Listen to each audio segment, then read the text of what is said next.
You've been trying to let go the wrong way, and that's why it keeps hurting. The more you force yourself to forget, the more tightly your heart holds on. Buddha discovered this thousands of years ago. You cannot release what you keep fighting. The mind doesn't let go through pressure, it lets go through understanding. And until you understand the truth behind your pain, it will keep returning, no matter how hard you try to push it away. Today, I'm going to show you the real way to free yourself, the way Buddha taught, not by forcing your heart to move on, but by transforming the part of you that is still holding on. 1. Stop running from your pain. Sit with it until it softens.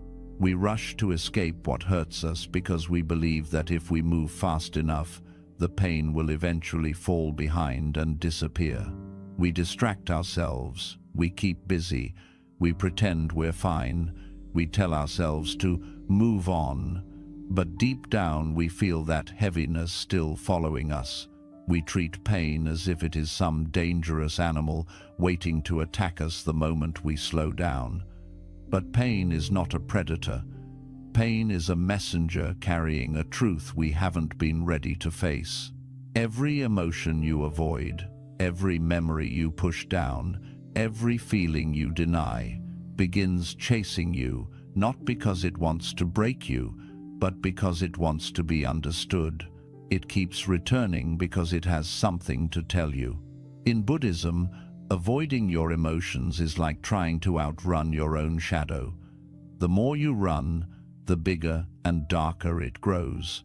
The more you fight it, the more it clings to you. This is why so many people feel exhausted. They are not tired from the pain itself. They are tired from constantly running from it. Healing begins the moment you stop sprinting and allow yourself to sit still long enough for your inner world to catch up with you. Sitting with your pain does not mean drowning in it. It means giving yourself permission to feel what you feel without judging it, without shaming yourself, and without rushing to fix it. Sit with your sadness the way you would sit with a friend who needs comfort. Sit with your confusion the way you would sit with a child who is scared and doesn't have the words. Sit with the part of you that is still holding on to someone or something you lost. Not to force it to disappear, but to finally listen to why it hurts so deeply in the first place. At first, sitting with your pain will feel uncomfortable because you are used to running. Your mind might resist. Your heart might feel tight.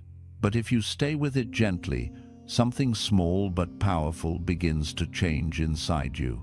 The emotion you feared, the one you kept pushing away, slowly starts to lose its sharp edges. It won't feel like a knife anymore. It becomes more like a gentle pressure, a reminder rather than a wound. The pain becomes softer, warmer, and surprisingly human. This is because emotions that are felt completely eventually relax. They dissolve when they are acknowledged. When you finally understand the message your pain has been trying to give you, whether it's a lesson, a boundary, a truth about your needs, or a realization about your past, the emotion naturally begins to lift. It leaves not because you forced it out, not because you ignored it, but because it was finally heard. Pain doesn't stay with you forever. It only stays as long as it takes to deliver its wisdom. And once the message is understood, the pain doesn't chase you anymore. It simply releases you, gently, quietly, and naturally, the way a shadow fades when the light finally changes. 2. Your heart can't be forced. It moves at the speed of truth. We often tell ourselves that we should be over it by now, as if healing is something we can schedule or command. We put pressure on our heart, the same way we pressure ourselves at work or in life. We set deadlines for our emotions. We say things like, "I shouldn't care anymore," "I should be stronger than this," or why am I still thinking about this? But healing does not follow the timeline you create in your mind. It follows the truth of what your soul has lived through, and truth cannot be rushed. Your heart does not move according to your impatience. It moves according to what it genuinely feels, what it still needs to understand, and what it still needs to release. When you try to force your heart to move faster, you only create more resistance inside yourself. It's like trying to pull a flower open with your hands. You destroy it by rushing what was meant to unfold slowly.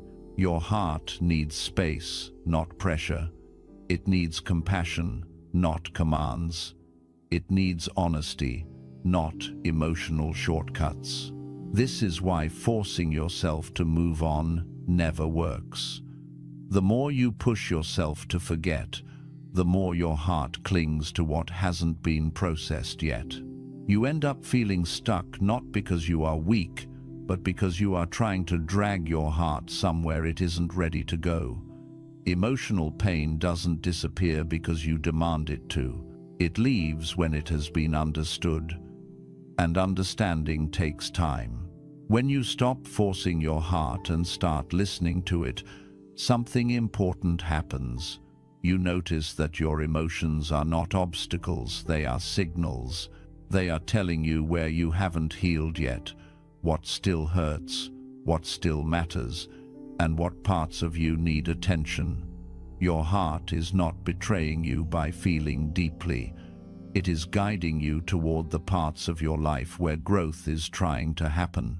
Give yourself permission to feel without judging the timeline. Allow yourself to say, "I still care," without guilt. Allow yourself to admit, "I'm not ready to let go," without calling yourself weak. Healing is not about pretending to be strong. It is about being truthful with yourself. When you finally stop demanding speed from your heart, you create space for real transformation. You allow your emotions to move naturally instead of being pushed or suppressed. And slowly, almost quietly, your heart begins to shift. It begins to untangle itself. It begins to release the weight it once held tightly. Not because you forced it, but because you finally created the conditions for it to heal. Your heart knows exactly when it is ready to move forward. Trust that timeline. Trust that intelligence. Trust that inner wisdom. Because the heart never heals when forced. It only heals when it is finally allowed to move at the speed of truth. 3. Letting go doesn't happen in one moment, it happens in small realizations.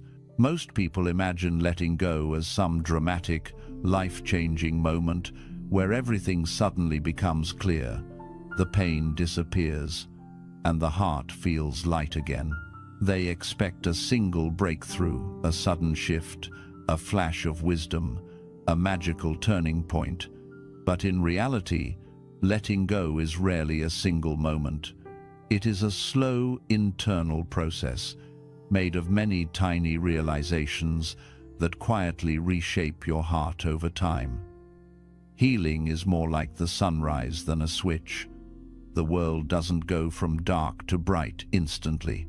It brightens slowly, softly, almost unnoticeably, until suddenly the entire landscape looks different. Letting go begins in the smallest moments you never think about. It happens the first time you wake up, and your mind doesn't immediately rush to the memory that once consumed you. It happens the first time you laugh again, and it feels real. It happens the first time you catch yourself dreaming about your future instead of replaying your past. It happens when the things that once triggered you start losing their power over your emotions. These small changes don't feel like progress at the time, but each one is a quiet step forward. The truth is that letting go is not about one big decision. It is about 1,000 tiny shifts in perception. It's when you stop checking something that once controlled your day. It's when you stop overthinking a conversation you had months ago. It's when you accept that some answers will never come, and you finally stop waiting for them.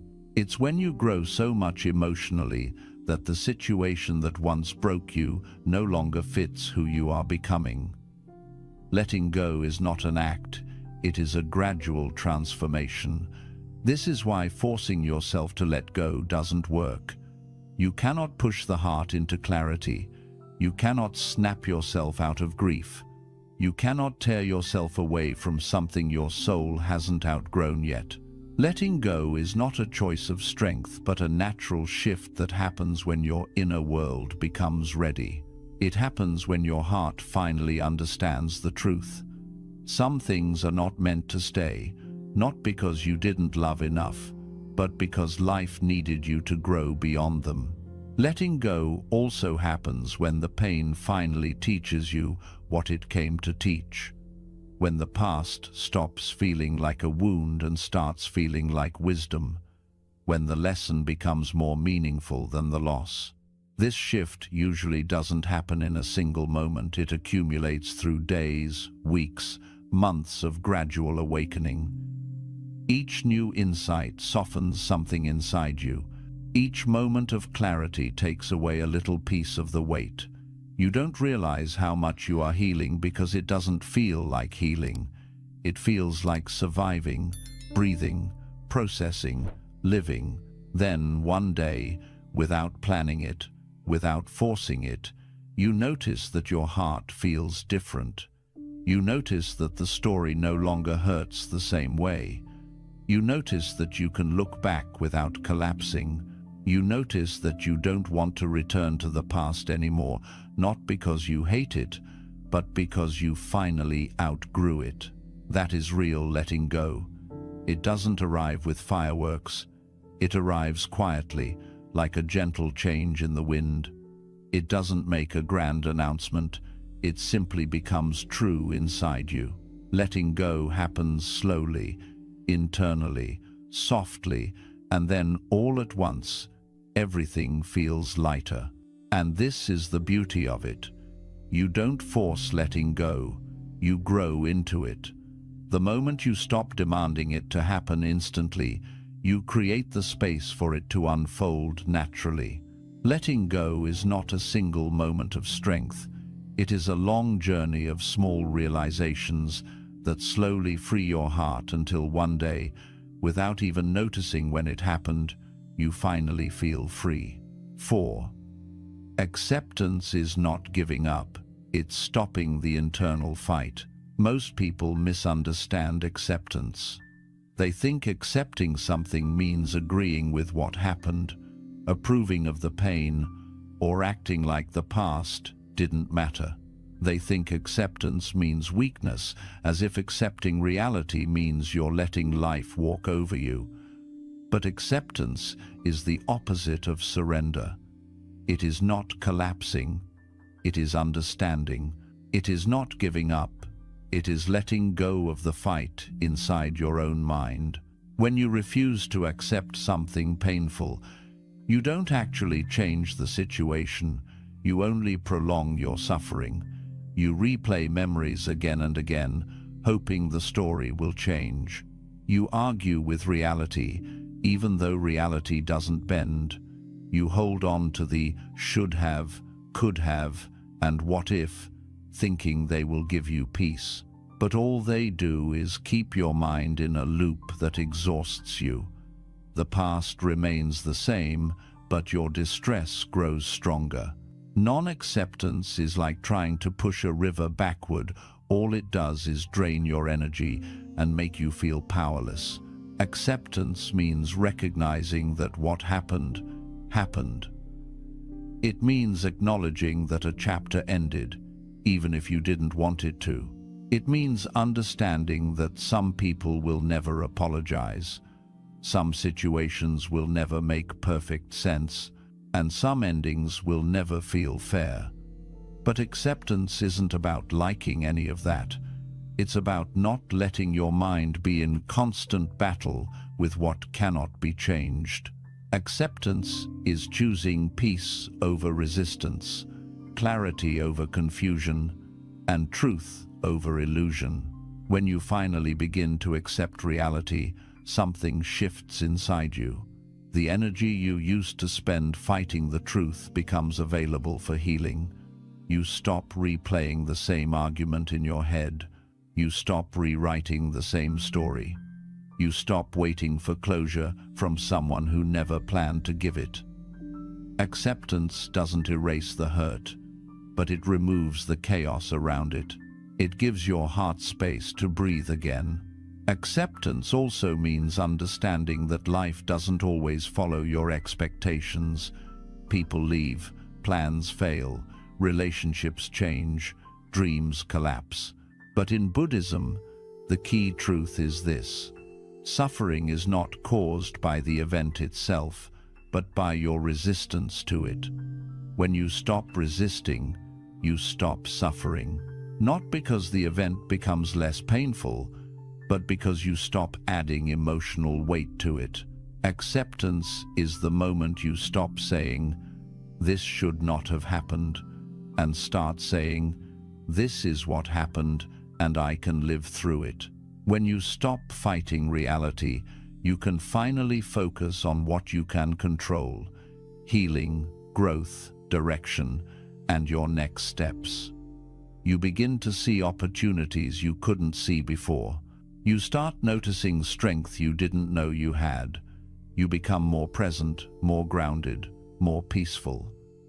Acceptance shifts you from being a victim of life to becoming a student of it.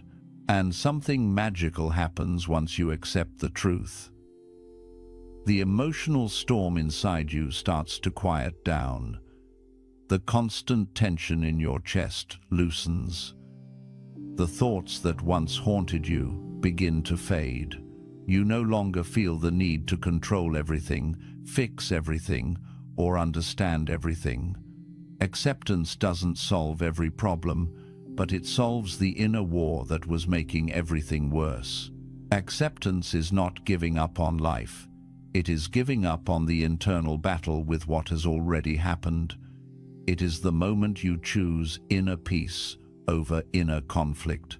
It is the moment you stop trying to change the past and begin shaping your future.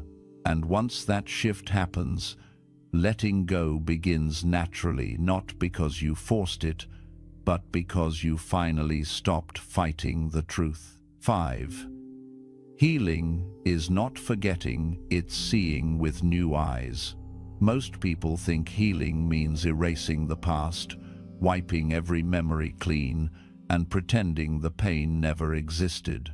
They believe that freedom comes from forgetting, from deleting names, from throwing away old reminders, or pushing memories into the darkest corners of their mind.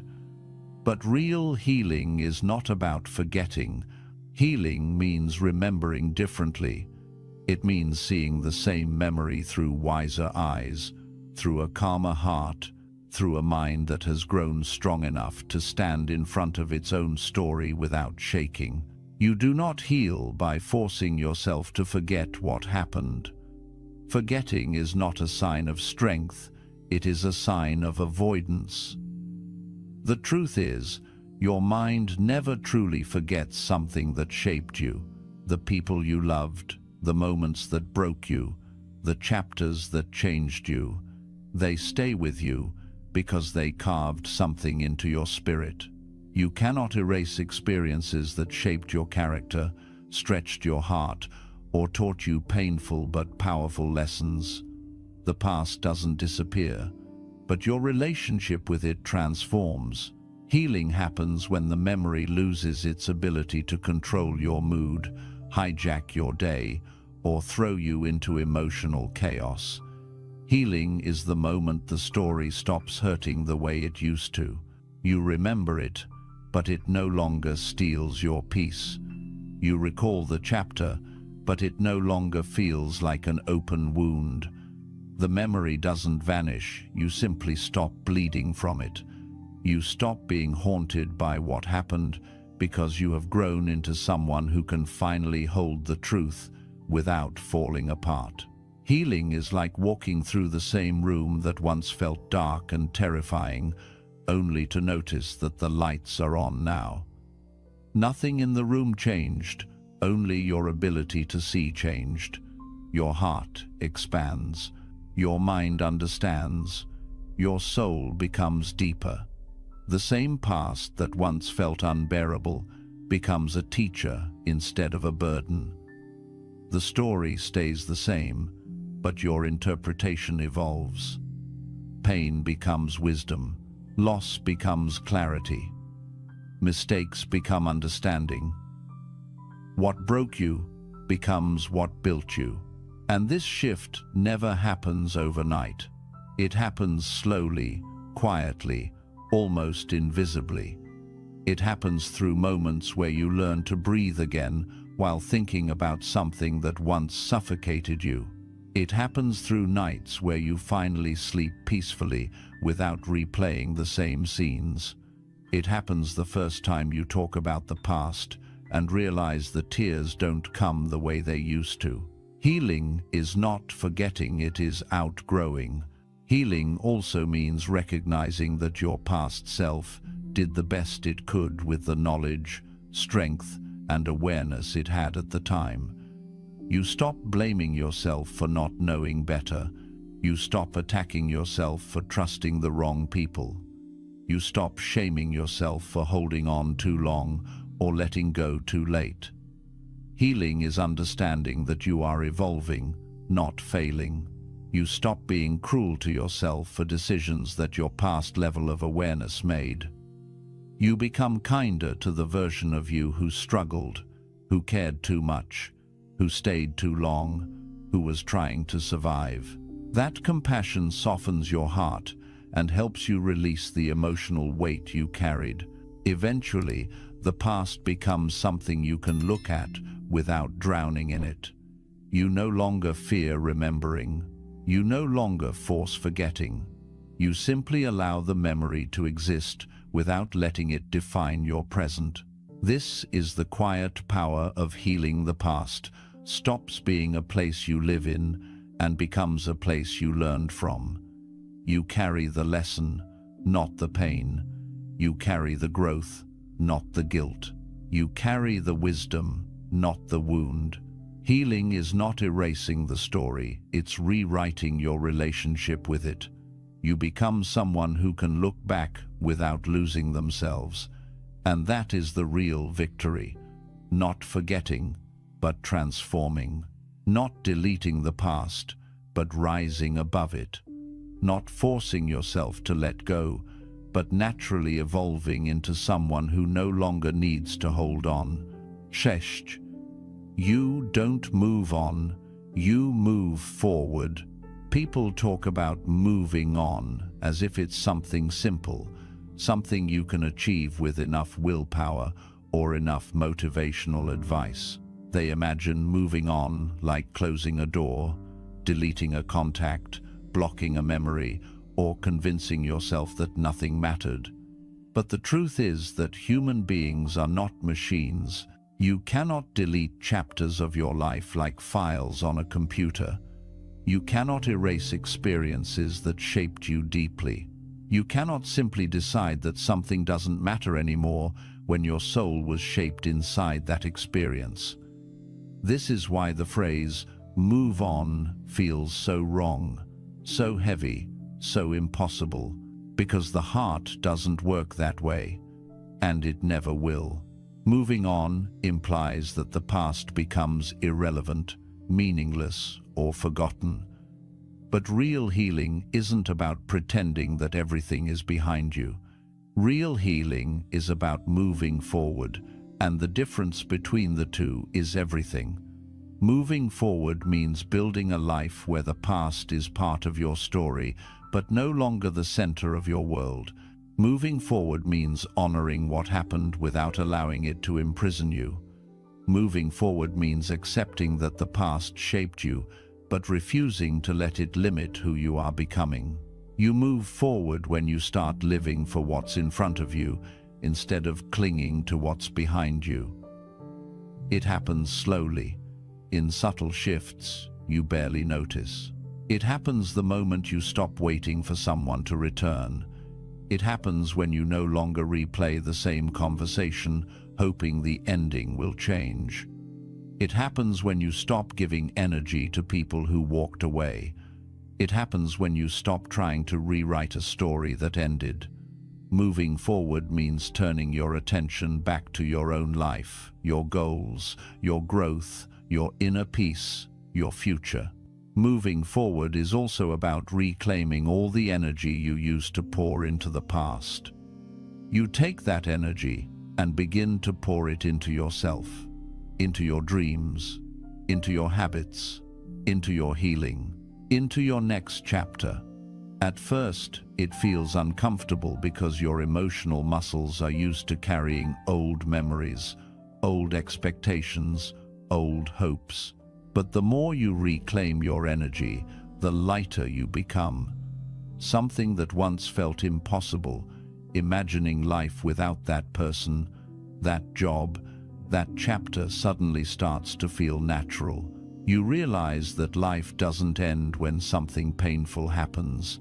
Life reshapes itself around the person you are becoming. And here is the deeper truth. Moving forward begins the moment you accept that you cannot change the past. You cannot force someone to stay. You cannot undo choices that were already made. You cannot make something work that was never meant to. The moment you accept this truth, not as defeat, but as clarity, your heart begins to open again. Not for someone new, not for a new chapter immediately, but for yourself. You begin to breathe differently. You begin to think differently. You begin to live differently. Because acceptance releases the emotional weight that was keeping you stuck in place. Moving forward also means choosing not to anchor yourself to pain. Pain is part of life, but staying in pain is a choice. You don't move forward by pushing the pain away or ignoring it. You move forward by understanding why it hurt, by integrating the lesson, by allowing the experience to mature your soul rather than harden your heart. Moving forward is choosing to give your future a chance, even if your past disappointed you. It is choosing to trust yourself again, even if someone broke that trust. It is choosing to believe that life still has more to offer, even if one chapter closed too painfully. And one day, after enough small steps, enough quiet realizations, enough emotional shifts, you will notice something powerful. You stopped longing for what's gone. You stopped checking the past to see if it still hurts. You stopped waiting for someone else's approval or apology. You stopped needing explanations that will never come. You stopped reliving the same story. The attachment loosens not because you forced it, but because you grew beyond it. The version of you who was holding on finally transforms into a version who knows their worth, their strength, and their direction. That is moving forward. It is not loud. It is not dramatic. It is not a single moment. It is a slow, quiet evolution inside you. You don't move on by forgetting the past. You move forward by becoming someone who is no longer controlled by it. And when that shift happens, when you realize you have outgrown what once broke you, you finally step into the next chapter of your life with a heart that is wiser, calmer, and more resilient than ever before. 7. You heal when you realize you are not broken, you are transforming. So many people stay stuck in their pain not because the wound is still open, but because they believe the wound means something is wrong with them. They tell themselves that they are weak for still caring. They call themselves foolish for trusting. They believe they are behind in life because they haven't healed fast enough. They convince themselves that hurting this deeply must mean they're broken. But this is the biggest misunderstanding. Pain is not a sign of weakness. Pain is a sign that something meaningful happened. Pain is a sign that you felt deeply, loved deeply, cared deeply, hoped deeply. You are not broken because you are hurting. You are hurting because you are human, and you are healing even when you don't realize it. Healing doesn't begin when the pain disappears. Healing begins the moment you understand that feeling pain does not mean you are damaged. It means you are growing. It means something inside you is rearranging itself. It means your mind and heart are trying to figure out a new way to exist in the world. Every uncomfortable emotion you experience, grief, sadness, anger, confusion, is not a flaw in your design. It is the natural process of transformation. The version of you that existed before the pain cannot survive after it. Something has shifted inside you, and your soul is learning to carry life differently.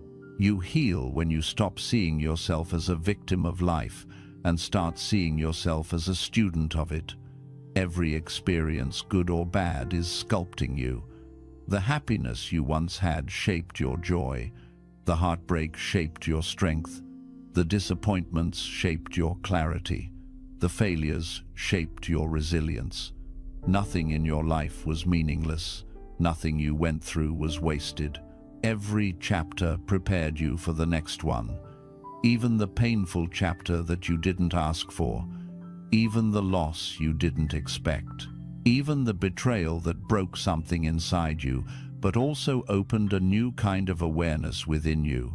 Transformation doesn't look beautiful while it's happening. A seed cracking open looks like destruction, but it is growth. A caterpillar dissolving inside a cocoon looks like death, but it is rebirth. This is what's happening inside you. You are dissolving from one version of yourself into a higher version.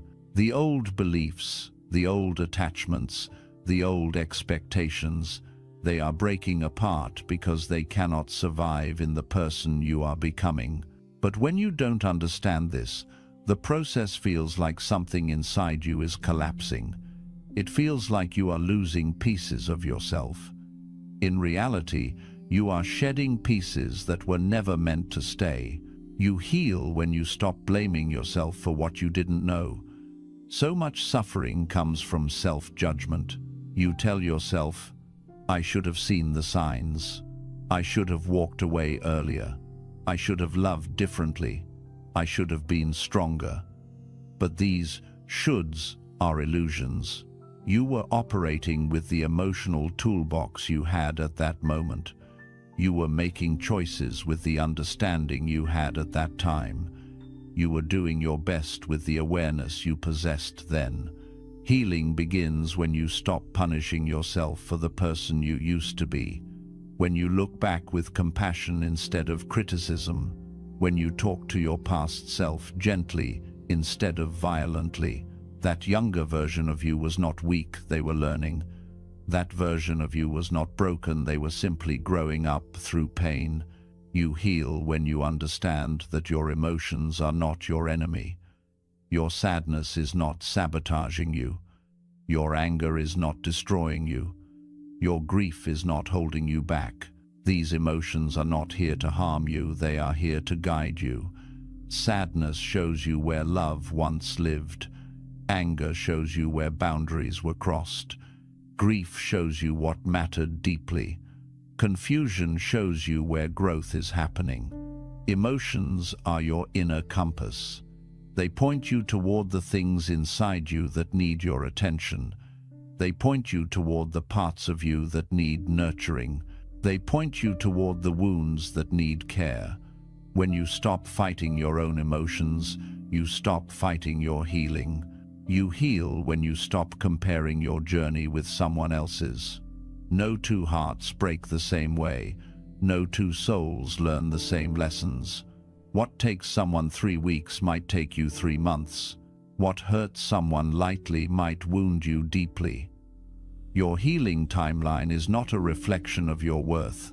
It is a reflection of your depth. The deeper you feel, the longer it takes to process. The more meaning you attach to something, the more time you need to release it. But none of this means you are failing.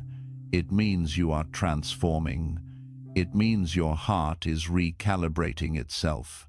Healing is not linear, and it never will be. You heal when you stop trying to go back to who you used to be. After something painful happens, people often say, "I just want to feel like myself again." But the truth is, you are not supposed to go back.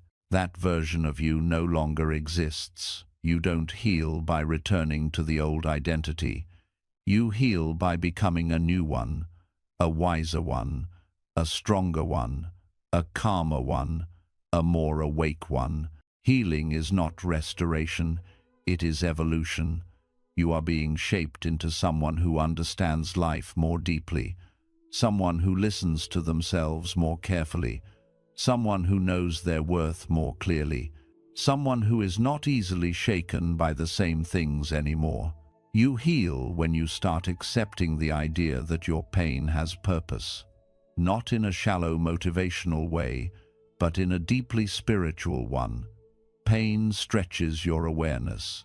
It forces you to slow down. It breaks your illusions. It reveals your inner truths. It teaches you what matters.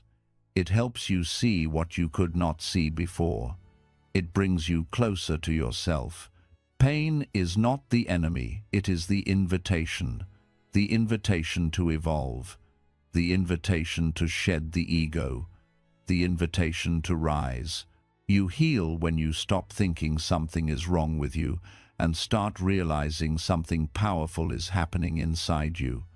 You are not broken, you are being rebuilt. You are not failing, you are reinventing. You are not weak, you are expanding. You are not lost, you are being guided toward a new version of yourself. Healing is messy, slow, quiet, and deeply internal. From the outside, nothing looks different. But inside, everything is shifting, rearranging, and preparing you for the next chapter of your life. And one day, after enough tears, enough silent nights, enough realizations, enough growth, you wake up and notice that something feels different. The weight isn't as heavy. The memory isn't as sharp.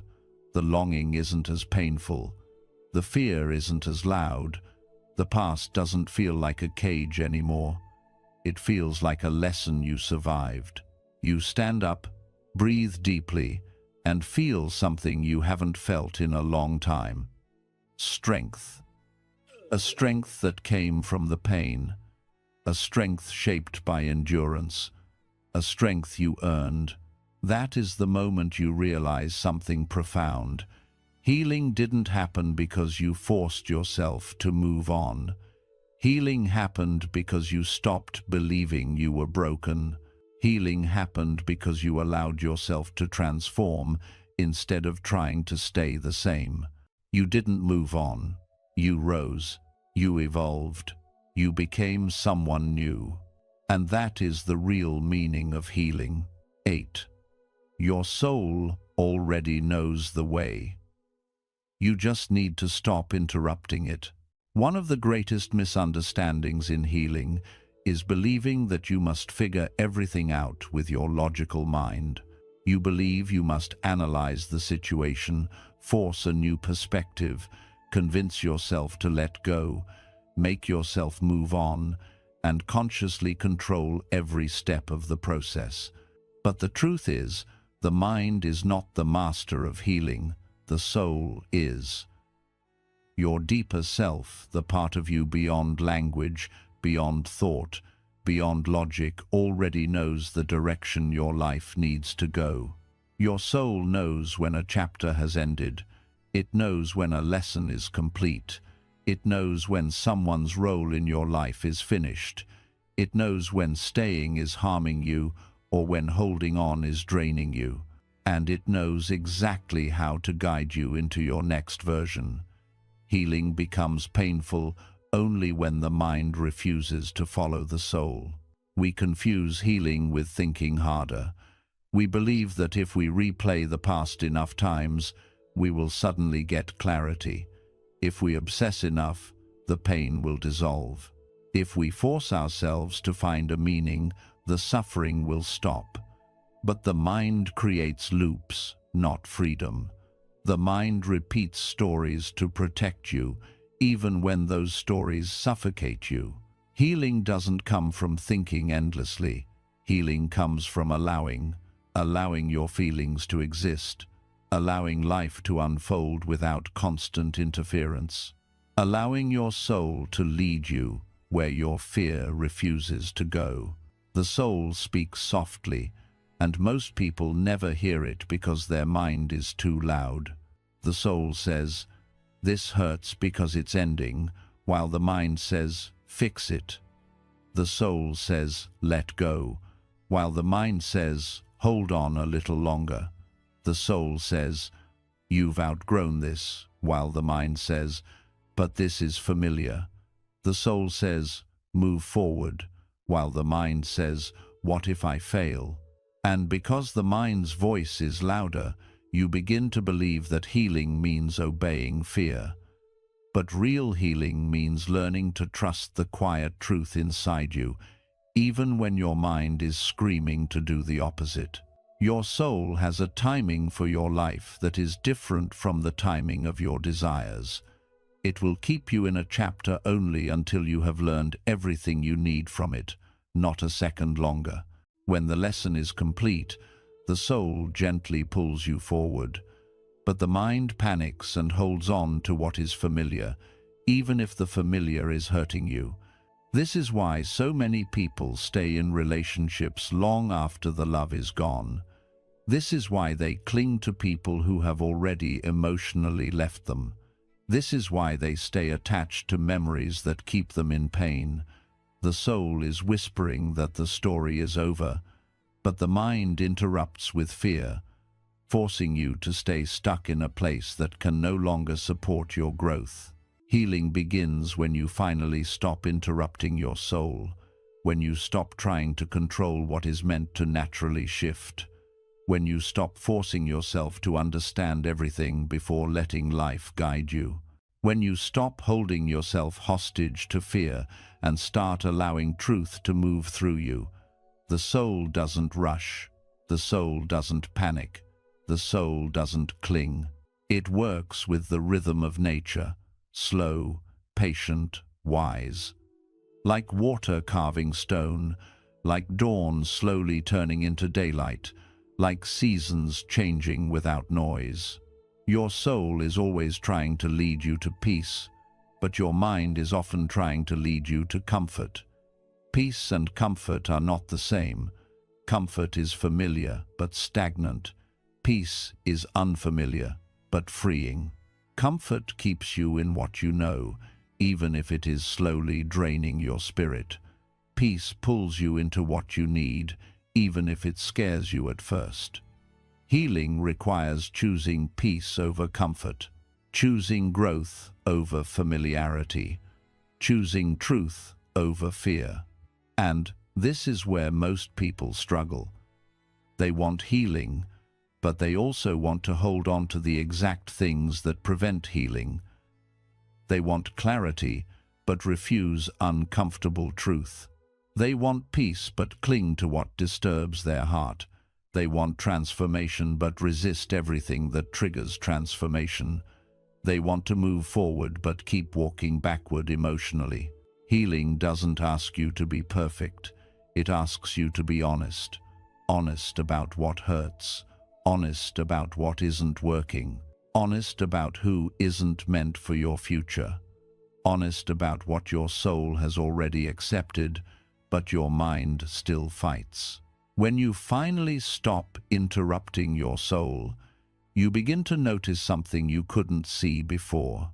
You start to see how certain connections faded, not because you failed, but because your growth outpaced the relationship. You start to see how loss was not punishment, but protection. You start to see how certain doors close to redirect you towards something you would not have chosen alone. You start to understand that life is not happening against you, it is happening for you. Every ending is a rearrangement. Every heartbreak is a shift in direction. Every disappointment is an initiation into a deeper version of yourself. Your soul heals you by slowly changing your relationship with the past, not by erasing it, but by showing you why it happened. It softens your grief. It reshapes your memories. It brings clarity in waves. It gives understanding in quiet moments, a random afternoon, a late-night thought, a peaceful silence, an unexpected realization. One day you wake up and the pain is not as sharp. Another day you wake up and your heart feels lighter. Another day you wake up and suddenly understand the lesson that was hidden inside your suffering. Healing happens slowly, then suddenly, and always in alignment with your soul's timing. There will be moments where you feel like you're going backward, moments where emotions you thought you healed show up again, moments where the wound feels fresh, even after months of progress. This does not mean you are failing. This means your soul is revealing deeper layers. Healing is not a straight line, it is a spiral. You revisit old wounds from higher levels of awareness. You feel the pain again, but you respond differently. You understand differently. You forgive differently. You release differently. You evolve every time the wound returns, because every return brings a new level of insight. This is the soul refining you. Your soul knows exactly when you are ready to step into a new version of yourself. But the transition is often painful because the old version has to dissolve. Every rebirth requires a small death, the death of old beliefs, old attachments, old identities, old expectations. You are not losing yourself, you are shedding yourself. The painful parts of healing are the growing pains of becoming someone wiser, steadier, clearer, and more aligned with who you were always meant to be. And one day, after countless silent struggles, emotional storms, inner conversations, and quiet breakthroughs, you will realize something profound. The past no longer pulls you. Not because you forced yourself to let go, but because you became someone who no longer needs to hold on. The memory is still there, but the attachment is not. The story is still there, but the emotional chokehold is gone. You feel gratitude where you once felt grief. You feel clarity where you once felt confusion. You feel peace where you once felt chaos. You finally feel the quiet truth your soul was whispering all along. You were never broken, you were becoming. And that is the real essence of healing. You do not heal by force. You heal by alignment, by listening, by surrendering, by trusting the deeper intelligence inside you, your soul. 9. What you're holding on to is not the person, it's the story you built around them. One of the hardest truths to accept is that most of what you hold on to is not the person itself, but the meaning you attached to them. You don't always miss the person as they were, you miss who you thought they were supposed to be. You miss the future you imagined with them. You miss the version of yourself that existed when they were part of your life. You miss the dreams, the plans, the promises, the comfort, the familiarity, and the emotional world your mind created around them. In reality, your attachment is often deeper than the person. It is woven into the stories, hopes, and identities that grew around the relationship. And this is why letting go feels impossible. You're not just losing someone, You're losing the story your heart lived inside. The mind doesn't attach to people, it attaches to meaning. When someone enters your life at a vulnerable moment, your mind links them to safety. When someone makes you feel seen, your mind links them to identity. When someone gives you affection, your mind links them to worth. When someone gives you attention, your mind links them to significance. This is why, when the relationship ends, your entire world feels like it collapses, not because the person left, but because the meanings tied to them collapse with them. You feel like you lost a future, a version of yourself, a dream you were building, a direction you were following. This is why heartbreak is not just emotional pain, it is the collapse of a psychological structure. Understanding this truth is uncomfortable but liberating. You are not holding on to the person, you are holding on to the story. The mind cannot let go of something it doesn't understand, so it keeps replaying, analyzing, and imagining alternate versions. You replay conversations trying to fix the story. You analyze memories trying to rewrite the story. You hold on to hope trying to continue the story. You fantasize about reconciliation because your mind wants the story to end neatly. This is not love, this is psychological attachment trying to protect itself from collapse. The mind fears losing the story because it fears losing identity. The person became part of how you saw yourself. I was happier when they were here. I felt loved when they cared. I felt chosen when they stayed. I felt important because they needed me. These beliefs become part of your inner narrative, so when they leave, it feels like a part of you leaves with them. But the truth is, your identity was never supposed to be built on another person. You were simply in a chapter where you forgot to separate their presence from your worth. Letting go becomes possible not when you force yourself to forget the person, but when you dissolve the story your mind created around them. And this requires deep honesty. You must acknowledge what you were actually attached to. Was it the comfort of having someone? Was it the idea of not being alone? Was it the validation they provided? Was it the fantasy of a future that never existed? Was it the emotional escape they offered from your internal struggles? Most of the time, the pain is not about the loss of a person, but the loss of what they represented. Your heart cannot move forward until you see the difference between the person and the role they played in your life.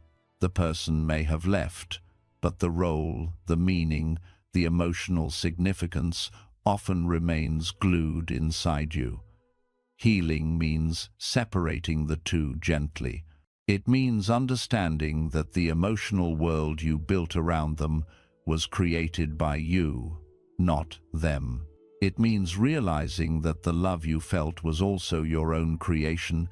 It was your heart expressing its capacity, not something they manufactured. This realization is liberating because it returns your power back to you. You created the love. You created the meaning. You created the tenderness. And what you create once, you can create again. You heal when you begin seeing the person not as the character in your story, but as a human being with their own journey, flaws, wounds, and limitations. This breaks the illusion. Not every person who touches your life is meant to fulfill the role you mentally assigned them. Some people are meant to be temporary lessons, not permanent characters. Some are meant to break you open, not build you up. Some are meant to trigger your transformation, not comfort your fears. Some are meant to guide you toward yourself, not toward them. When you accept this, the attachment begins to soften. the story begins to dissolve. Another reason you hold on is because you believe the story should have ended differently. You replay the past, imagining better outcomes. You think if you had behaved differently, maybe they would have stayed. You think if they had tried harder, maybe the ending would have changed. But this is an illusion, a psychological rewrite your mind creates to avoid accepting the truth. The story ended exactly the way it needed to for your growth. Not because you failed, not because they failed, but because life needed to redirect you. The chapter ended because you reached the emotional limit of what that story was meant to teach you. When you finally accept that the story is complete, healing begins to bloom inside you. You stop replaying what cannot be changed. You stop negotiating with fantasies. You stop wishing to return to a version of life that no longer aligns with who you are becoming. You stop trying to fix a story that was never meant to continue. You stop trying to rewrite a past that cannot be undone. Instead, you begin rewriting your identity. You begin reconstructing meaning from a place of self-respect rather than attachment. You begin realizing that the love, the warmth, the dreams, they came from within you, not from them. And what comes from you cannot be taken from you. Letting go also becomes easier when you understand that not everything you lose is meant to be replaced. Some things are meant to be understood. A heartbreak teaches you where your boundaries were too soft. A betrayal teaches you where your intuition whispered, but you ignored it. A disappointment teaches you where you gave too much of yourself. A separation teaches you where you were relying on someone for things you needed to give yourself. Pain becomes wisdom when you stop viewing it as punishment and start viewing it as guidance. Nothing broke you, everything revealed you. The emotional storm eventually calms when the story inside you changes. The moment you stop thinking, "I lost something," and start thinking, "I learned something," the pain begins to lose its grip. The moment you stop thinking, "They completed me," and start thinking, "I discovered myself through them," your power returns. The moment you stop clinging to their memory and start embracing your growth, the attachment begins to melt. The moment you stop asking, "Why did this happen to me?" and start asking, "What is this teaching me?" the suffering becomes transformation. And then, slowly, quietly, something shifts inside you. You start waking up with a lighter heart. You start remembering the past without the same emotional weight. You start seeing that the person you were holding on to was not the one who left it, was the version of yourself who didn't yet know their worth. You start realizing that you don't actually want them back. You want back the feeling you had when you didn't doubt your value. You want back the version of yourself who felt chosen, loved, seen. But here is the truth. That version of you wasn't created by them. It came from within you. You can rebuild it without them. One day, you will look back and realize that letting go didn't happen because you forced yourself to stop caring. It happened because you finally saw the story for what it really was. A chapter, not a destination. A lesson, not a life sentence. A turning point, not an ending. When you understand the meaning, the emotion softens. When you reclaim yourself, the past releases you. You were never holding on to the person. You were holding on to the story. And the moment you outgrow the story, you set yourself free. 10. Life heals you. The moment you stop trying to control what isn't yours to control. One of the greatest causes of suffering in human life is the belief that everything must go according to your expectations. You carry this silent pressure inside you, the pressure to fix everything, hold everything together, keep relationships alive, force outcomes, manage people's feelings, prevent loss, and make life unfold exactly the way you pictured it in your mind. You think if you try hard enough, if you hold on tightly enough, if you control the situation with enough intensity, nothing will fall apart. But the truth is, the more you try to control life, the more life slips out of your hands. Control is not stability. Control is the illusion of safety, and illusions always break. You suffer not because life is against you, but because you fight the natural flow of life. You try to make people stay when their chapter in your story is already complete. You try to force clarity from situations that are meant to stay unanswered for now. You try to pull yourself into a future that your soul isn't ready for. You try to prevent endings that were written into your destiny long before you realized it. And when life doesn't bend to your expectations, you feel hurt, lost, betrayed by fate. But the truth is, life was never meant to obey the scripts in your mind. Control is the mind's desperate attempt to feel safe in a world that constantly changes. But the soul knows something deeper. Life is not meant to be controlled. Life is meant to be understood. Life is meant to be flowed with. Life is meant to be surrendered to. The soul knows that everything has timing, everything has reason, everything has rhythm, everything has order, even the chaos.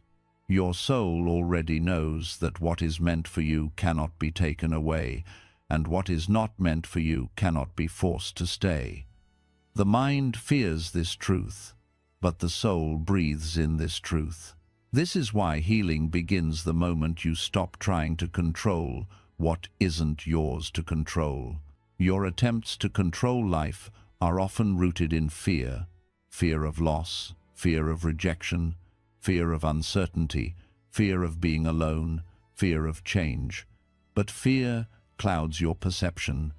It makes you believe that holding on tightly is the only way to protect yourself. It makes you chase people who have already walked out.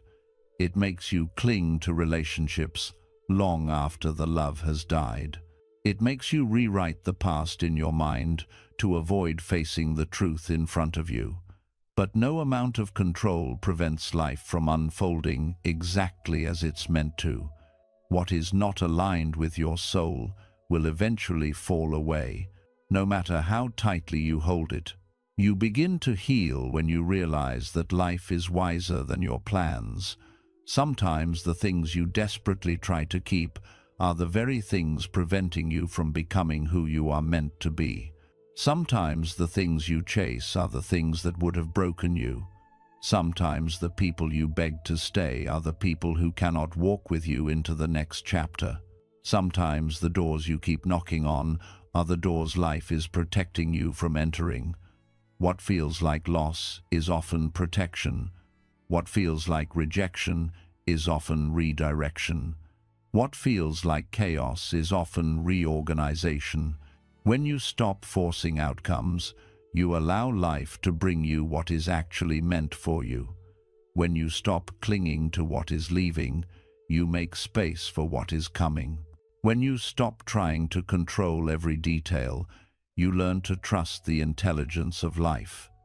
Healing becomes easier when you understand that control is not safety. Trust is safety. Faith is safety. Acceptance is safety. Letting life flow is safety. Surrender is not giving up. Surrender is not weakness. Surrender is the highest form of wisdom. It means recognizing that you cannot navigate life from your fears, you must navigate from awareness. It means realizing that your job is not to force life, but to participate in its unfolding with presence and clarity. It means accepting that your path is unique and cannot be compared to anyone else's. It means trusting that what leaves is not meant to stay, and what stays is not meant to leave. It means understanding that life does not take anything without giving something in return, but the return always comes after the lesson. You heal when you begin to separate what is your responsibility from what is not. Your responsibility is your thoughts, your choices, your boundaries, your actions, your growth. Your responsibility is your emotional maturity, your healing, and your inner peace. Your responsibility is how you respond, not how others behave. But you are not responsible for other people's decisions. You are not responsible for fixing someone who doesn't want to be fixed. You are not responsible for forcing someone to love you, respect you, or care the way you care. You are not responsible for outcomes that are beyond your influence. When you let go of what isn't yours, you reclaim power over what is. Letting go of control also means trusting that timing is not your enemy. The mind rushes. The soul knows when you are ready. Life delays certain things not because you are unworthy, but because your spirit is still preparing. You want answers instantly, but wisdom grows slowly. You want healing immediately, but healing requires integration. You want closure from someone, but closure often comes from within.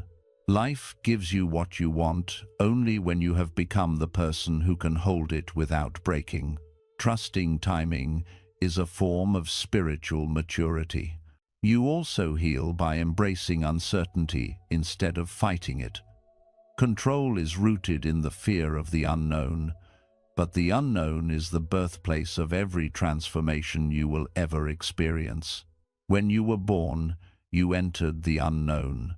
When you discovered love, you stepped into the unknown. When you grew beyond an old version of yourself, you entered the unknown again.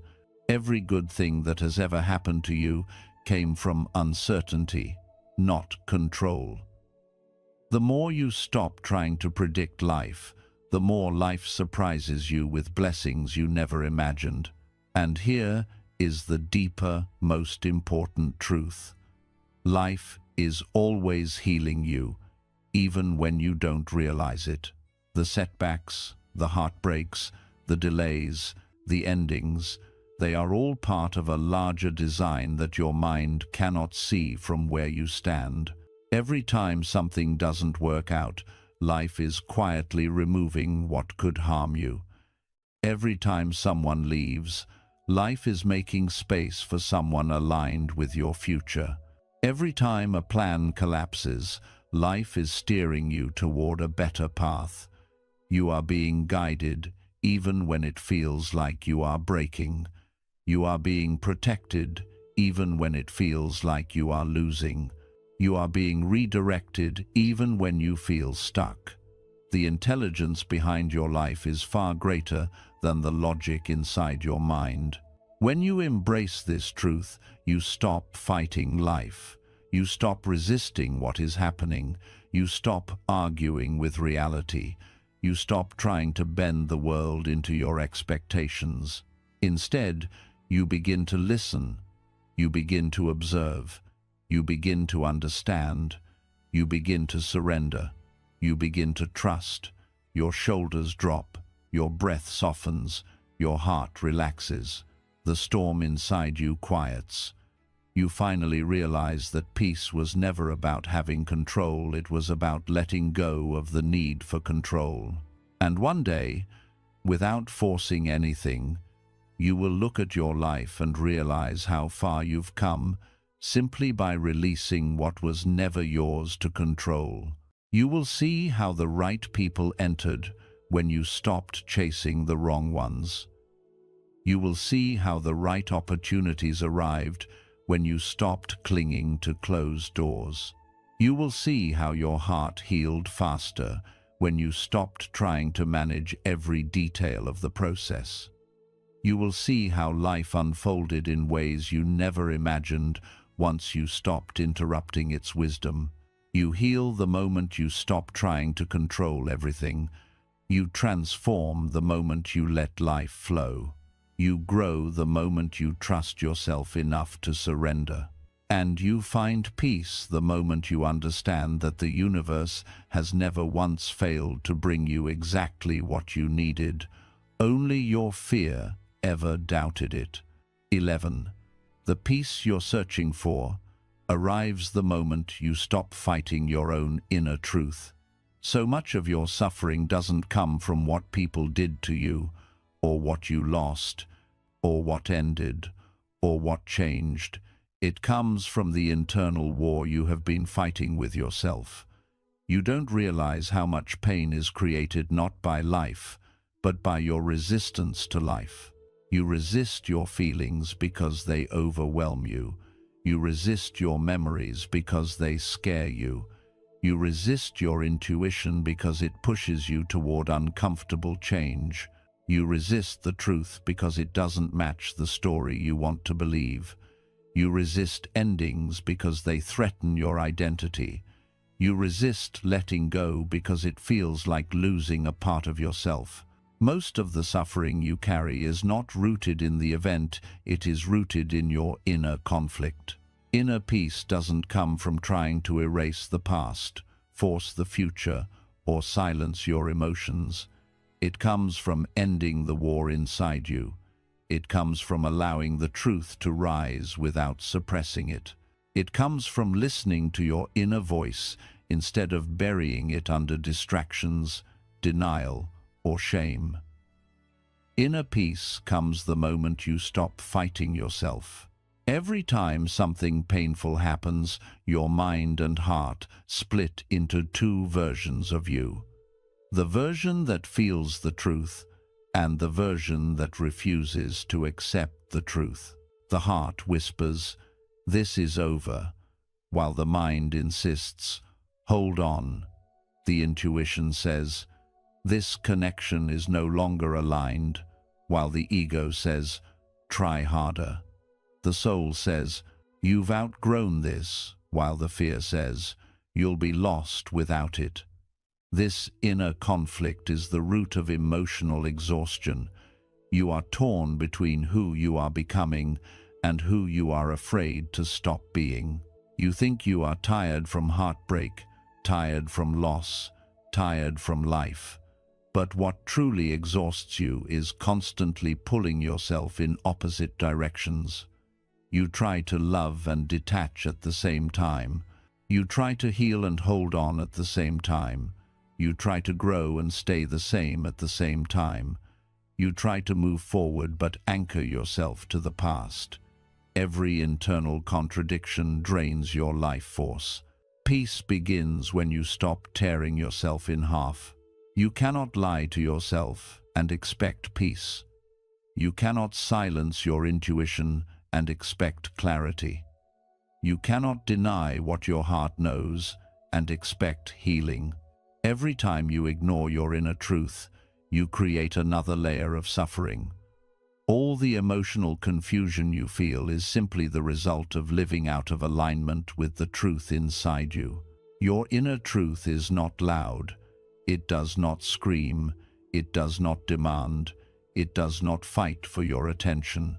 It speaks softly through discomfort, through intuition, through emotional patterns, through the heaviness in your chest, through the tightness in your breath, through the ache that refuses to disappear. When something isn't aligned, your soul does not stay silent. It sends signals. Pain is one of those signals. Anxiety is another. Emotional heaviness is the loudest one. These feelings are not punishment, they are internal guidance. The longer you resist your truth, the louder these signals become. When you refuse to leave something that your soul is done with, the suffering increases. When you try to resurrect a connection that life ended, the pain intensifies. When you try to force a future that doesn't belong to you, the road becomes harder. Life keeps trying to redirect you, but the mind keeps trying to control the direction. The conflict between life's pull and your resistance creates emotional storms. Peace begins when you surrender to your inner truth. This does not mean giving up. This does not mean accepting defeat. This does not mean lowering your standards or stepping back from your desires. Surrender means listening to the wisdom within you. Surrender means trusting that your deepest feelings are telling you something important. Surrender means having the courage to let truth guide you, even when your fears beg you to run. When you stop resisting, you allow your heart to breathe again. You stop wasting energy arguing with yourself. You stop fighting to maintain illusions. You stop trying to force love where love has already faded. You stop trying to justify people who hurt you. You stop trying to convince yourself that something still feels right when it hasn't felt right in months or even years. The moment you choose to stop fighting what you already know deep down, peace enters quietly. Peace doesn't rush. Peace doesn't push. Peace fills the spaces where resistance once lived. Inner truth also means acknowledging your wounds instead of pretending they don't exist. You cannot heal what you refuse to feel. You cannot overcome what you refuse to confront. You cannot grow past a lesson you refuse to learn. So many people stay stuck because they bury their pain under distraction, endless scrolling, constant noise, busyness, entertainment, other people, anything to avoid stillness. But the pain doesn't disappear. It waits. It waits for you to stop running. It waits for you to sit with it. It waits for you to acknowledge it. That acknowledgement, raw, honest, gentle, is where healing begins. Your inner truth is also your intuition, the quiet internal compass that always knows the next step, even when your mind is confused. Intuition is not dramatic. It is subtle. It speaks through sensations, not logic. It tells you when someone's presence drains your energy. It tells you when someone's words don't match their actions. It tells you when you're clinging to something that no longer fits your growth.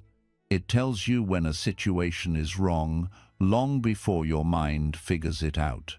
You must stop dismissing your inner wisdom by calling it overthinking. Overthinking is loud and anxious. Intuition is calm and persistent. Peace begins when you trust the difference. One of the most powerful forms of inner truth is self-recognition, seeing who you really are instead of who pain turned you into. When people hurt you, you mistakenly believe that hurt defines you. When someone rejects you, you internalize the rejection. When someone betrays you, you question your worth. When someone leaves, you blame yourself. But none of these wounds change your essence. You are not unlovable because someone failed to love you. You are not unworthy because someone could not see your worth. You are not broken because someone treated you carelessly. You are simply human, and your heart is learning, and your spirit is evolving. Pain is not identity, it is awakening. Inner peace requires returning to your true self, not the wounded self. Who you truly are is always beneath the layers of pain, fear, and self-doubt. When you reconnect with your essence, your gentleness, your strength, your compassion, your clarity, your entire emotional world realigns. But you cannot reconnect with yourself until you stop fighting the truth that calls you back home. Inner peace also comes from releasing expectations of yourself, of others, of life. Expectations create pressure, disappointment, and emotional imbalance. You expect people to love the way you do. You expect life to reward your effort immediately. You expect healing to be fast and linear. You expect closure from people who don't even understand their own behavior. Expectations hurt because they demand that reality fit your preferences instead of your truth. When you let go of expectations, you create space for acceptance, and acceptance creates space for peace. Another dimension of inner truth is understanding your emotional patterns. Pain repeats itself until you learn the lesson it brings. If you keep attracting similar people, similar wounds, similar situations, it is because the lesson inside those patterns is still waiting for you. The pattern is not your enemy. It is your teacher. When you stop resisting the lesson and begin embracing it, the pattern dissolves. Inner peace comes not from avoiding pain, but from learning what it came to teach. And one day, after enough honesty, enough surrender, enough letting go of resistance, you wake up feeling different. The heaviness that sat in your chest for so long begins to loosen. The sadness that felt permanent becomes softer. The thoughts that once spun endlessly begin to slow down. You begin to see life with new eyes. You begin to feel emotions without drowning in them. You begin to trust your inner voice more than the noise around you. You begin to understand that the truth you once feared was actually the doorway to your freedom. You stop blaming life for hurting you. You stop blaming yourself for not healing fast enough. You stop seeing yourself as broken or behind. You stop fighting the flow of your existence. You finally begin to live with yourself instead of against yourself. And that is the moment true peace arrives quietly, naturally, without force, because peace was never something outside of you. Peace was always the part of you waiting beneath the resistance. Peace begins not when life becomes perfect, but when you stop fighting your own inner truth. Peace begins when the battle inside you ends. Peace begins when you come home to yourself. And once you come home, truly home, nothing in this world can shake you the way it once did. 12. You become free the moment you stop needing closure from the same place that hurt you. One of the deepest reasons people stay stuck in pain is the belief that healing is impossible without closure. You think you need one more conversation, one more explanation, one more apology, one more moment of clarity, one more chance to understand why things happened the way they did. You believe that if the other person could just tell you the truth, give you a reason, or finally acknowledge your pain, then your heart would release everything and you would feel free. But closure does not come from other people. It never did. It never will.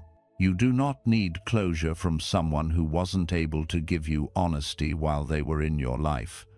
You do not need understanding from someone who never understood themselves.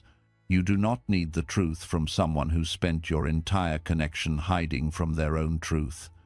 You do not need healing words from the same person who created the wound. Closure is not something they give you. Closure is something you create within yourself the moment you stop outsourcing your peace. The mind believes it needs answers. It wants to organize the pain into something clean, logical, complete. It wants explanations like puzzle pieces, hoping that if every piece is placed correctly, the ache will disappear. But the heart does not work like that. The heart does not need the perfect explanation to heal.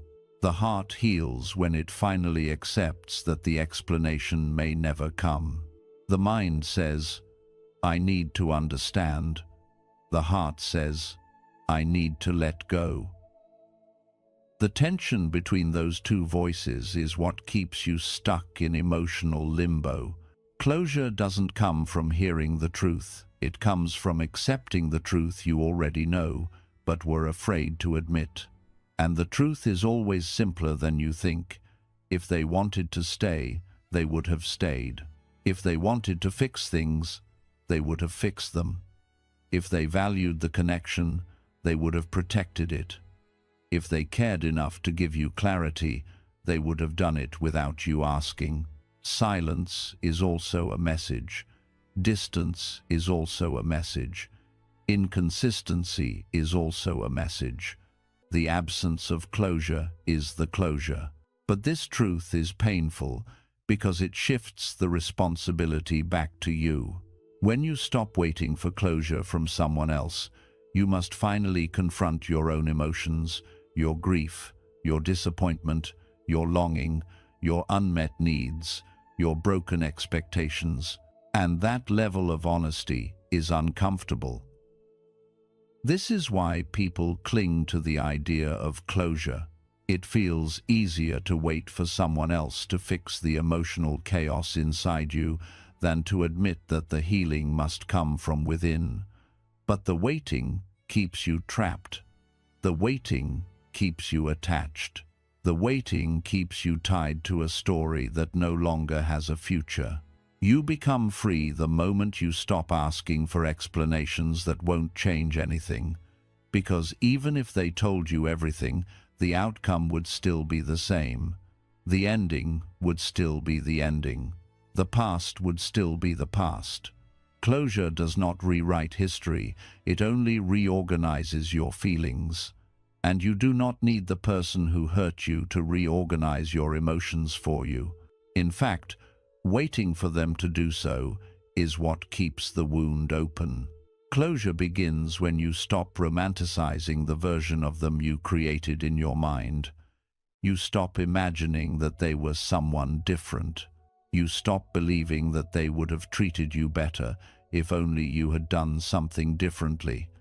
You stop rewriting the past in a way that makes their behavior tolerable. You stop making excuses for why they couldn't love you the way you deserved to be loved.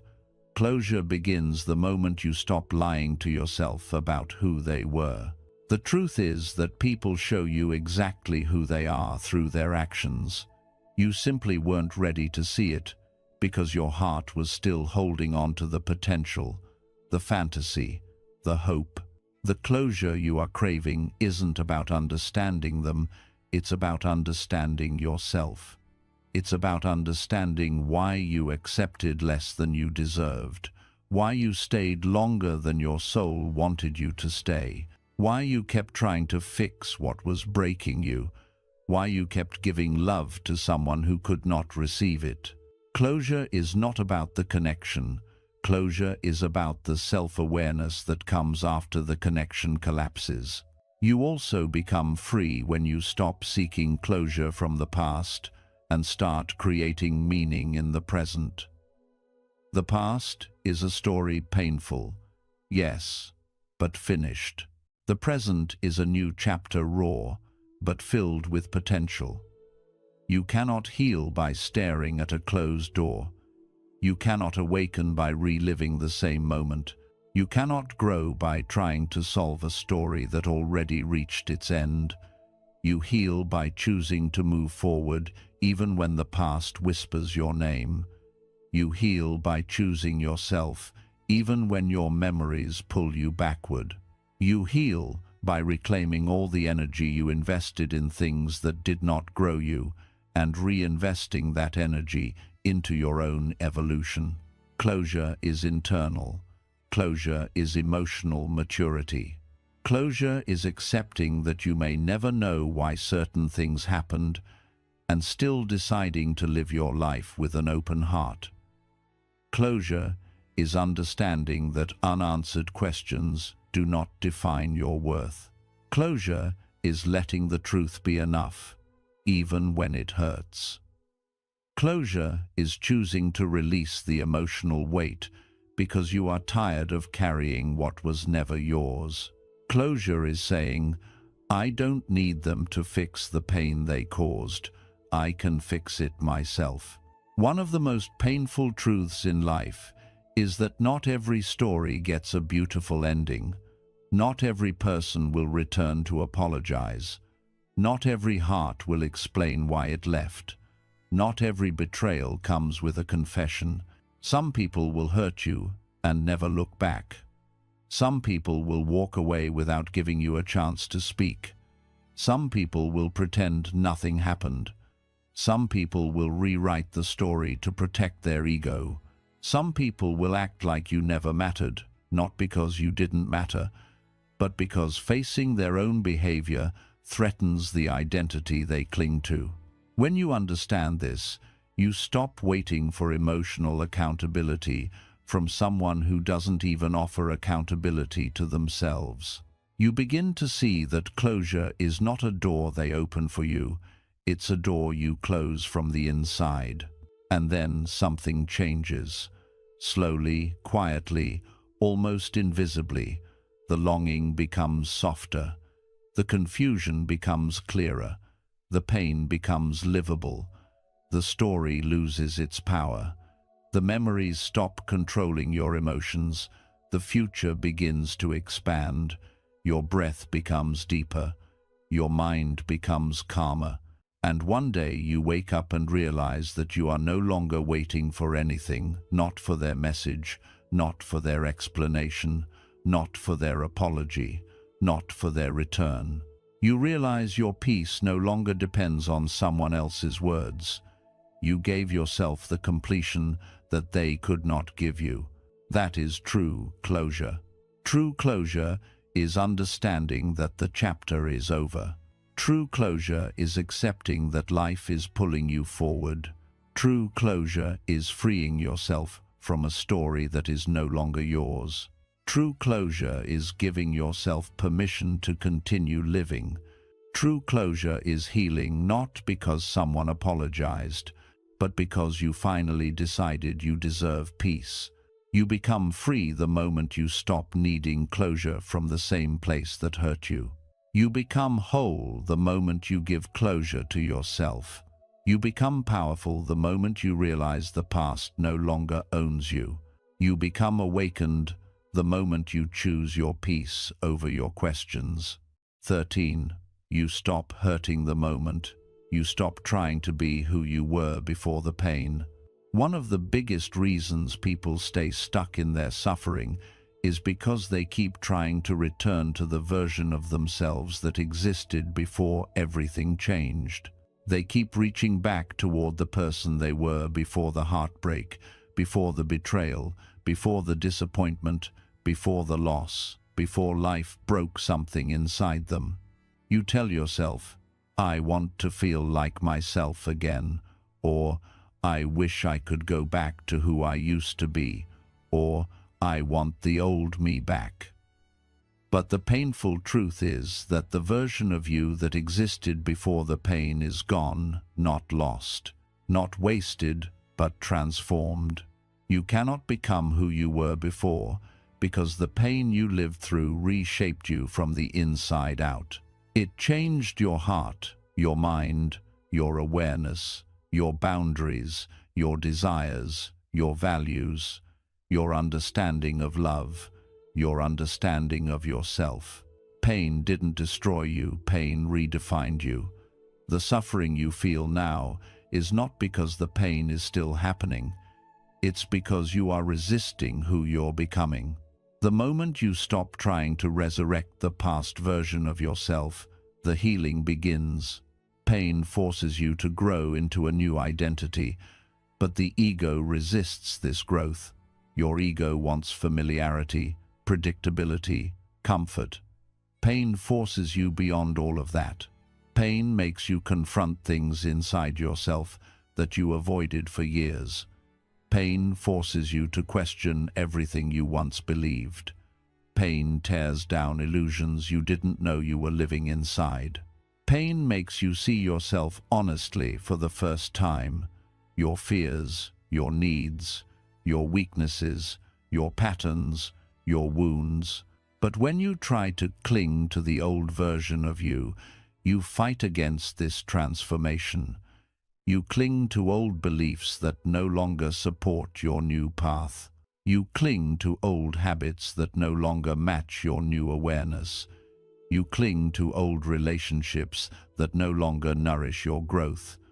You cling to old expectations that no longer align with your emotional maturity. You cling to old coping mechanisms that once helped you survive, but now block your evolution. Pain is not asking you to return to your old self. Pain is asking you to become someone new. You don't heal by going back. You heal by going forward. The version of you that existed before the wound cannot carry you into your next chapter. That version of you did not have the strength you have now. That version of you did not have the clarity you have now. That version of you did not have the emotional awareness you have now. You think you want the old you back, but the truth is that old you was not equipped to handle the reality that pain revealed. You heal when you stop grieving who you used to be and start embracing who you are becoming. There is a moment in every healing journey where you realize that the old version of you was built on things that were temporary. Temporary relationships, temporary meanings, temporary fantasies, temporary illusions of safety. Pain shattered those illusions, and now you are left with the raw truth. You stand there feeling empty, confused, lost, and unsure because the identity that once defined you has dissolved. But this emptiness is not a tragedy. It is the space where your new self will grow. Pain breaks you open, but not to destroy you, to free you. Free you from what you believed you needed. Free you from people who were never aligned with your growth. Free you from expectations that were suffocating your soul. Free you from patterns that kept you small.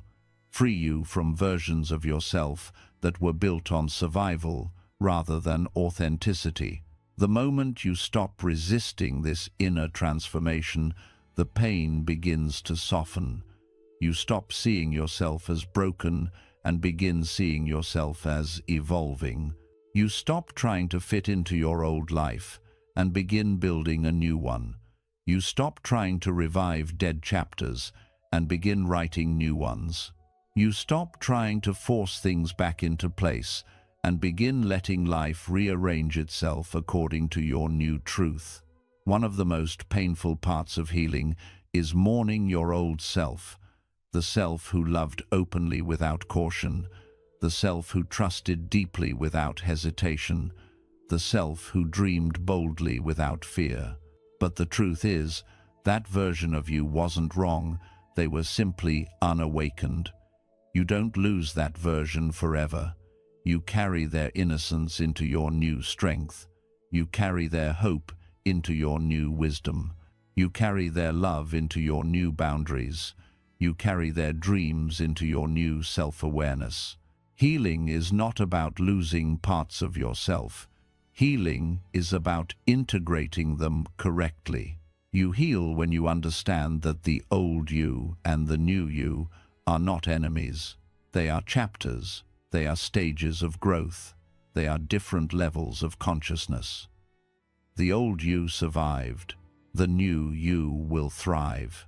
And this is where the transformation becomes powerful. The moment you stop trying to go backward, the future opens.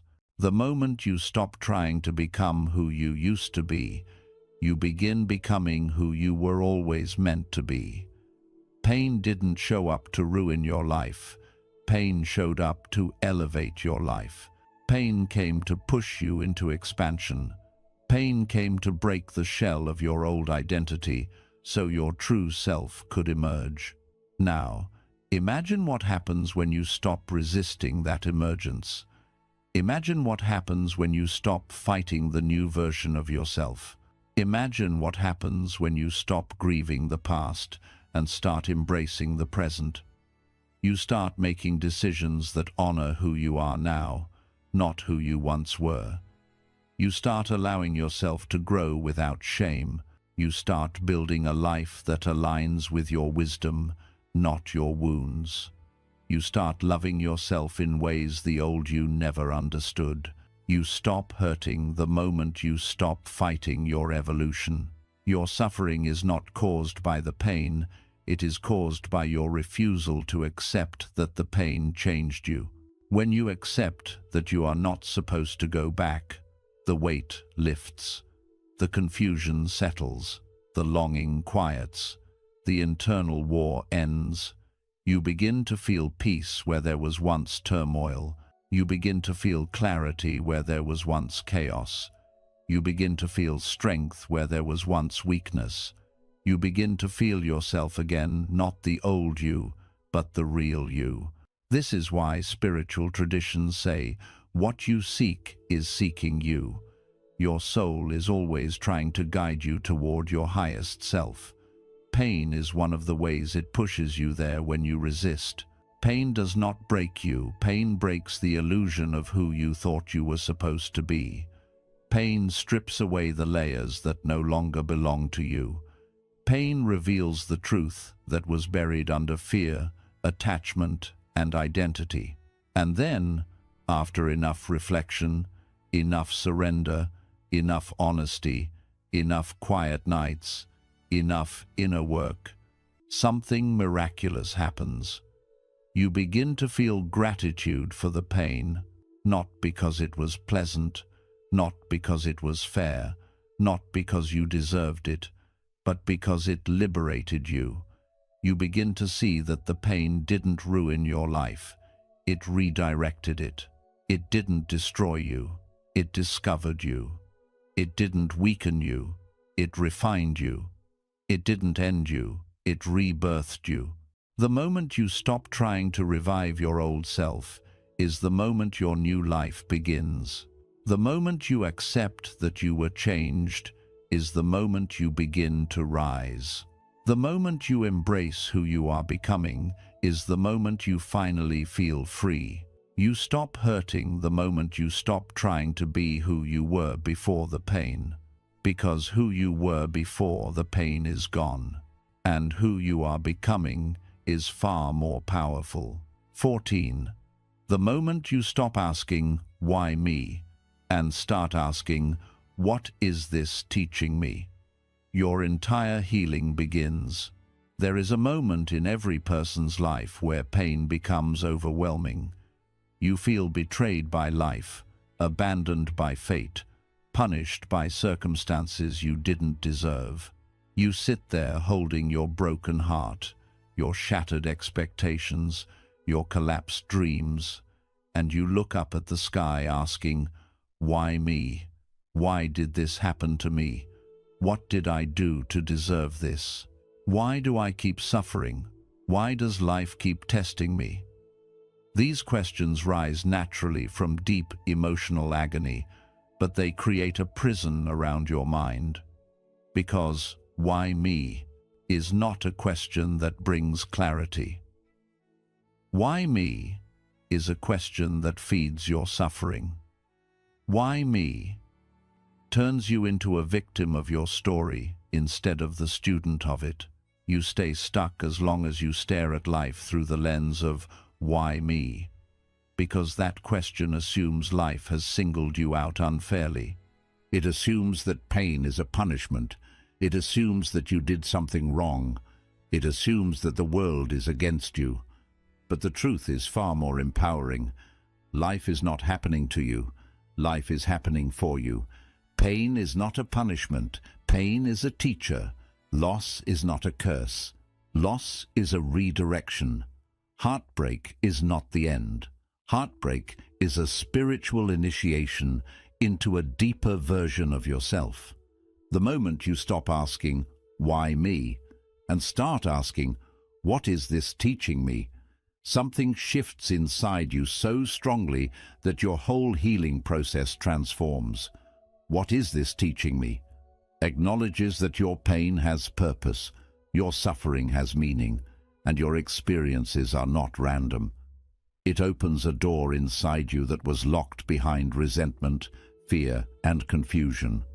Suddenly, instead of being crushed by life, you start to understand that life is shaping you. You begin to see that the situation that felt like a dead end was actually the start of a new direction. You begin to see that the person who left was not meant to stay because your soul was growing beyond their capacity. You begin to see that the heartbreak broke not your soul, but your illusions. You begin to understand that every painful moment carries a hidden lesson that your wisdom is waiting to uncover. But the mind resists this. The mind wants to cling to blame, cling to anger, cling to innocence, cling to the story that life is unfair. Because shifting to "what is this teaching me" means taking responsibility for your perspective. It means accepting that you are not powerless. It means acknowledging that healing needs participation, not passiveness. It means seeing that you have the power to turn suffering into transformation, and that level of empowerment is frightening for people who stayed in the comfort of victimhood for too long. You see, when something painful happens, your first instinct is always emotional shock, sadness, anger, rejection, confusion. That is natural. That is human. But suffering only becomes long-term when you refuse to move beyond the emotional reaction and into inner reflection. Pain is the event. Suffering is the resistance. Pain is the wound. Suffering is the story you tell yourself about the wound. Pain passes through you. Suffering stays because you hold on to it. The shift from "why me" to "what is this teaching me" is the doorway between pain and wisdom. And what is pain trying to teach you? Each experience has its own lesson. For some, pain teaches boundaries. You learn that love without boundaries is self-destruction. You learn that kindness without limits invites exploitation. You learn that silence encourages disrespect. Your pain teaches you where you gave too much, trusted too quickly, held on too long, ignored too many red flags. It teaches you that saying yes too often is not compassion. It is self-abandonment. For others, pain teaches you self-worth. You begin to see that you accepted treatment far below what your heart deserved. You realize you begged for love from someone who couldn't even love themselves. You stayed in places where your spirit didn't belong because you were afraid to be alone. Pain reveals the gaps in your self-esteem, your confidence, your ability to walk away from what is hurting your soul. Pain teaches you that worth is not received from others. It is recognized within yourself. Sometimes pain teaches you detachment. You learn that everything you cling to with fear ends up controlling you. You learn that attachment leads to suffering, not because love is wrong, but because you attach to illusions. Illusions of permanence, illusions of safety, illusions of stability. Through loss, you learn that nothing in life belongs to you except your inner growth, your integrity, your peace. Pain teaches you to love deeply but hold lightly. Pain teaches you to let life change without resisting its flow. Pain also teaches awareness. You begin to understand your emotional patterns, why you choose certain people, why you repeat certain cycles, why you ignore signs, why you chase validation, why you stay in situations that drain your energy. Your pain becomes a mirror showing you the hidden parts of yourself that you never addressed. It shows you the wounds from childhood, the beliefs you inherited, the fears you absorbed, the habits that kept you small. Pain brings all of this to the surface, not to hurt you, but to free you. Some pain teaches you patience. You learn that healing cannot be rushed. You learn that your heart moves at the speed of truth, not the speed of your expectations. You learn that time does not heal, your awareness does. Time gives you space to process, but understanding gives you relief. Pain teaches you to slow down, to breathe, to stop forcing yourself to get over it, and instead allow yourself to grow through it. And then some pain teaches you surrender. You learn that you cannot control everything. You learn that forcing outcomes destroys your peace. You learn that people leave even when you love them. You learn that dreams collapse even when you try your best. You learn that life will not follow your plans because your plans were too small for the person you are becoming. Pain teaches you to let life reshape you instead of resisting every change. When you shift to asking, "What is this teaching me?" you begin rewriting your whole emotional narrative. You stop waiting for someone else to fix the pain they caused. You stop looking outside yourself for answers. You stop depending on apologies, explanations, or closure from others. You stop tying your healing to someone else's actions, because when you are learning, you are not stuck. When you are learning, you are growing. When you are learning, you are reclaiming power. Your suffering transforms into awakening, and something beautiful happens when you truly begin to learn from your pain. The pain softens, the intensity reduces, the emotional charge weakens. The memories become lessons instead of knives. The ache becomes wisdom instead of torment. You start feeling grateful for the clarity that the experience brought you. You start feeling proud of the strength it created in you. You start realizing that without this pain, you would still be living as a smaller version of yourself. With time, the suffering dissolves completely, not because the pain disappeared, but because the meaning changed. And one day, without noticing exactly when it happened, you wake up with a different heart, a quieter heart, a wiser heart, a calmer heart. You begin to see that life was not against you. Life was shaping you. Life was preparing you. Life was guiding you. Life was teaching you how to rise into your highest self. You look back at the version of you who once screamed, "Why me?" And you finally understand why those experiences came. They came to awaken you. They came to strengthen you. They came to evolve you. The moment you stop asking, "Why me?" and instead ask, "What is this teaching me?" your healing begins. The moment you shift from victimhood to awareness, everything changes. The moment you become a student of your pain, your suffering ends. The moment you accept the lesson, the wound closes. And the moment you grow, life opens new doors that were invisible to the version of you who resisted change. This is the power of shifting your question. This is the birth of emotional freedom. This is the foundation of spiritual healing. This is the turning point of your whole life. Healing begins the moment you realize you don't need to be strong. You need to be honest with yourself. For so long, you have tried to be strong. You've held yourself together, even when everything inside you was falling apart. You kept smiling while silently drowning. You acted calm while your heart was screaming. You pretended to be okay because you thought breaking made you weak, that crying made you fragile, that admitting your pain made you a burden. You believed that healing required strength, discipline, control, and emotional toughness. But the truth is the opposite. Healing does not require strength. Healing requires honesty. Real healing begins the moment you stop trying to be strong and start allowing yourself to be real. Being strong became your shield.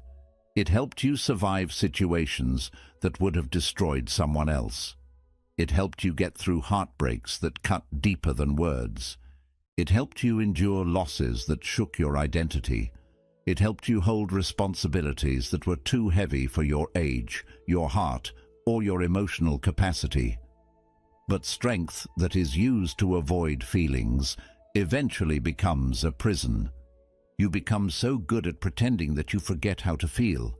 You become so good at holding yourself together that the idea of falling apart terrifies you. You become so good at suppressing emotions that you start believing you don't have the right to feel them. But the truth is, you were never meant to be a machine. You were never meant to carry everything on your own. You were never meant to stay composed during every storm. You were never meant to be the unbreakable one all the time. You are human, and being human means feeling deeply, hurting fully, grieving honestly, and letting your heart process what your mind tries to avoid. Healing is not about being unshakable. Healing is about being true. You cannot heal what you keep pretending is not there. You cannot heal wounds you refuse to acknowledge. You cannot release emotions you hide inside your chest. You cannot repair your heart while denying its cracks. Pretending to be strong only delays the healing that honesty would have already started. The moment you stop forcing yourself to move on and instead allow yourself to say, "This hurts me more than I thought," healing starts. The moment you stop running from your emotions and begin sitting with them, healing starts. The moment you stop telling yourself, "I'm fine," and instead admit, "I'm not okay right now," healing starts. Honesty opens the door that strength keeps closed. You were taught that being vulnerable makes you weak, but vulnerability is the starting point of transformation. Vulnerability is clarity. Vulnerability is truth. Vulnerability is how the soul breathes. Every time you suppress your feelings, you suffocate your inner self. Every time you deny your truth, you silence your own healing. Every time you hide your pain, you abandon your heart. Healing requires the courage to stop abandoning yourself. Being honest with yourself means admitting that some chapters hurt more than you thought. It means accepting that some people broke your heart more than you admitted. It means acknowledging that you stayed in situations long after your soul tried to lead you out. It means facing the truth that you often gave love to people who didn't know how to receive it. It means recognizing that you accepted less because you believed you couldn't have more. This honesty is painful at first, but necessary, because the truth you avoid becomes the wound you cannot heal. There are emotions inside you that have waited years for your acknowledgement. There are tears you swallowed because you felt you didn't have time to cry. There is grief you numbed because you feared feeling it would break you. There are memories you avoid because they hold emotions you were not ready to face. All these unprocessed feelings sit inside your chest like a heavy stone, weighing down your heart, making every new experience feel harder than it really is. Healing happens the moment you give yourself permission to feel everything you avoided. Feel the sadness, feel the anger, feel the confusion, feel the longing, feel the grief, feel the disappointment, feel the fear, feel the exhaustion, feel the truth. You cannot rise into a new version of yourself while carrying unspoken emotions behind you. Those emotions keep you tied to the past. Those emotions create emotional patterns that repeat. Those emotions become triggers, reactions, wounds, and behaviors you don't understand. The pain you avoid becomes the pain that controls you. The pain you feel becomes the pain that frees you. Being honest with yourself also means admitting that certain things triggered your insecurities, your fears, your old wounds. It means recognizing your emotional patterns without judging yourself for them. It means understanding that your reactions came from a wounded part of you, not a broken part of you. It means treating yourself with compassion instead of criticism. You have judged yourself harshly for things that needed gentleness. You criticized yourself for being emotional when you needed empathy. You pushed yourself to be strong when you needed softness. You called yourself weak for missing someone who mattered to you. You told yourself to move on before your heart was ready. You punished yourself for being human. Healing begins when you stop punishing yourself for hurting. You are not weak because you loved deeply. You are not weak because you cared intensely. You are not weak because you were loyal to someone who couldn't give the same energy. You are not weak because you feel things strongly. You are not weak because you struggled.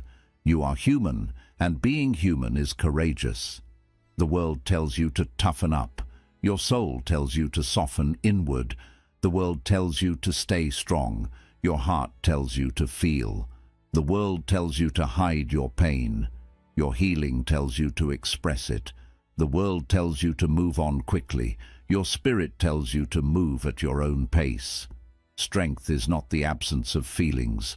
True strength is the ability to feel without running away. True strength is choosing truth over avoidance. True strength is choosing honesty over performance. True strength is facing your emotions instead of burying them. The moment you stop forcing yourself to be strong, you begin to build real strength. The strength that grows from self-awareness, self-compassion, and self-truth. You begin to embrace the parts of yourself you ignored. You begin to comfort the parts of yourself you abandoned. You begin to treat yourself with kindness. You begin to speak to yourself gently. You begin to understand that healing is not about perfection. Healing is about openness. Healing requires you to hold yourself the way you held others, to comfort yourself the way you comforted others, to forgive yourself the way you forgave others, to believe in yourself the way you believed in others, to protect yourself the way you protected others. And then slowly everything begins to shift. Your chest becomes lighter. Your breath becomes deeper. Your thoughts become clearer. Your heart becomes softer. Your mind becomes calmer. Your soul becomes steadier. You begin to see the truth. You were never breaking. You were unfolding. You begin to see that your tears were not a sign of weakness, but a sign of release. You begin to see that admitting pain is not losing, it is rising. You begin to see that honesty doesn't hurt you, it heals you. You begin to see that the strength you forced was holding you back. You begin to see that the honesty you avoided was your doorway out.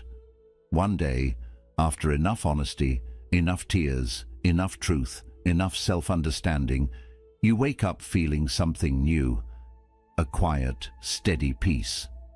The kind that comes from finally being in alignment with yourself. The kind that comes from not hiding, not pretending, not resisting. The kind that comes from being real. The kind that comes from being whole. The kind that comes from finally choosing yourself. Healing begins the moment you realize you don't need to be strong. You just need to be honest, because honesty frees the heart. Honesty dissolves the resistance. Honesty softens the pain. Honesty invites transformation. Honesty brings peace. Honesty makes you whole. You don't heal by being strong. You heal by being true.